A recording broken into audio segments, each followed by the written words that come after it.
In this video, I'm going to give you a detailed step-by-step guide to learn web design and become a website designer.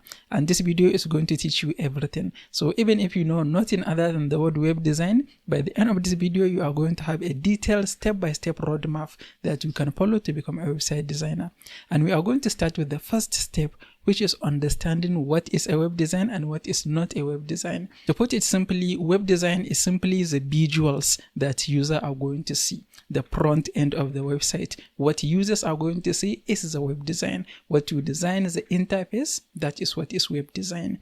And web design is different from web development. You can become a web designer and web developer, but it's not the same thing. Web design is simply the UI, what the customer or what the visitor to the website is going to see. Web development is working with HTML, CSS, JavaScript to build the actual structure of the website.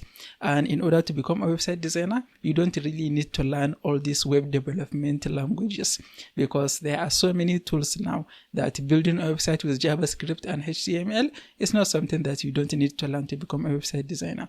I built countless websites and I never built a website with HTML and CSS. And this is the first thing you shall understand. Website designer is someone who designs the visuals of the website. A web developer is someone who builds the back end of the website. And in most cases, you don't need a web developer and web designer to build a website. You only need a website designer if you want to build a simple website. The only time that you need a web developer is if you are trying to build a complex website that you cannot do it with content management systems. And speaking of content management system, now we are going to go to step 2, which is understand the core web design tools. See, in order to build website, there are content management system or platforms that are going to allow you to build your website. And the most popular ones are WordPress. WordPress is the most popular website builder. And the next one is Squarespace and Shopify, Wix, and there are so many other tools. WordPress is the most popular website builder, and the main reason is there is a lot of flexibility with WordPress. If you learn and work with WordPress, you can use so many different page builders to design websites, and you can integrate so many tools. You can have a lot of options and freedom to build your website the way you want your website to look like without having to use JavaScript, HTML, or any programming language. And the next one is Shopify. Shopify has a lot of flexibility, but not as flexible as WordPress. And Shopify is more popular with e-commerce web businesses because Shopify is built with so many tools and features that are suitable for e-commerce businesses. And that is where many online businesses that have an e-commerce business are selling things online. They prefer to use Shopify because of there are a lot of features and a lot of tools that are going to simplify your business as an e-commerce business owner. So it has a lot of flexibility, but it is not as flexible as WordPress. And another thing to understand is WordPress is free. You can use WordPress entirely for free, but Shopify is not free. You have to pay to use Shopify. And so these are the key differences between Shopify and WordPress. And if we look at Wix and Squarespace, they have a lot of features and they have specific use cases, but they are not nearly as flexible and not nearly as functional as WordPress. And this brings us to the next step, which is choosing the platform that you are going to work with. As a beginner to web design, you cannot learn everything. You cannot just decide to learn WordPress website design. You cannot learn Wix, Squarespace, Webflow all at once. That is going to be too overwhelming. And so that is why you should choose one, learn, be good at it, and start providing your services to clients in that area. And because WordPress is the most popular one, I recommend to start with WordPress.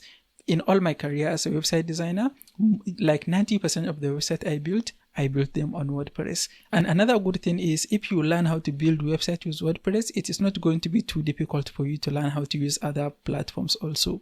Like I learned WordPress and I start offering my services to clients in WordPress. And later on, I started building websites in Shopify. I use all of the popular website builders. I use them, but without putting enough time or dedicated time into learning them, because I learn how to use page builders and all the general functionalities of website. It's easier for me to just use any other website builder. So that is why I recommend you start with WordPress. And the next step after you choose your platform is learn the basic structure of a website and the element that every website needs. There are some key structure of website and element that every website need, so you have to learn those. And if we start with the structure of a website, every website have a header and a footer. And in website header, that is where you are going to usually see a logo, a navigation menu, and sometimes a button. And so that is a header. And footer of a website is where you are going to find some helpful links like terms and conditions, like a privacy policy link, like a business address and contact information. That is a website footer. And all websites have header and footer. So this is something that you should keep in mind. And another thing that you should also understand is every website have a hero section and a call to action. A hero section is what the viewer will see first when they go to the website. If you go to my website, sadiqumar.com, the first thing that you see on screen, that is my hero section. And that hero section usually contains the general idea of the website, the general information of the website, so that as soon as someone lands on the website, they are going to take a look at that hero section and they are going to understand what the website is all about. And the next thing is call to action. Call to action is usually the buttons of the website that you click to do something. If you go to an e-commerce business, you are going to find a button, an add to cart button, because the business owner wants you to add items to cart and buy. So you are going to see those. If you go to a website that has maybe just a portfolio website, you are going to find a button that will say something like contact us. And that is what the website owner wants you to do. So that is going to be the label of their buttons. So any goal that the website owner want to achieve with the website when someone visits, that is what is going to be their call to action, which is the buttons that people can click to take action. And the next important element that every website needs is an SSL certificate. SSL certificate is simply a security of a website. When you visit a website, you are going to see a lock, a padlock at the close to the web address. That means the website is SSL secure. If the website is not SSL secure, when you go to the web address in Chrome, you are going to see a warning page. Chrome is going to show you a warning that this website is not secure. If you choose to proceed, be careful. And that is going to take your credibility down to zero. If your customers are going to your website and they are seeing a warning that their information is not safe, and especially if you are selling something on your website and your customers go to the website and they see a warning that the website is not secure, they are going to not feel comfortable putting their payment information on your website. And so that is why SSL certificate is something that every website needs. And most of web hosting companies offer pre-SSL certificate. So that is something that is going to be easier to set up. And speaking of web hosting, brings us to the next step, which is learn how to host and launch a website. Every website that you see have a hosting and a domain name. A domain name is simply the web address. My domain name is sadiqumar.com. That is the domain name. But you also need a hosting account. A hosting account is simply a server that is going to save all your website information. So if you upload pictures, you design your pages, all of this information, all of these files are saved in the web hosting server. So when someone goes to your web address, they are going to pull the information from the server that keep your files. So if you don't have a hosting, there is nowhere to save your files. Your viewers cannot access your website. You cannot even build it because there is no place for you to save it. There are so many web hosting companies, but most of them work around the same. So if you learn how to set up web hosting, how to buy a domain name, buy web hosting, and launch a website in one web hosting, you are probably going to learn how to do it on another web hosting. And I also have a full tutorial on this, so I'm going to put a link to the tutorial in the description of this video. And the next step is start practicing your skills. The only way that you are going to be a web designer is by doing web design.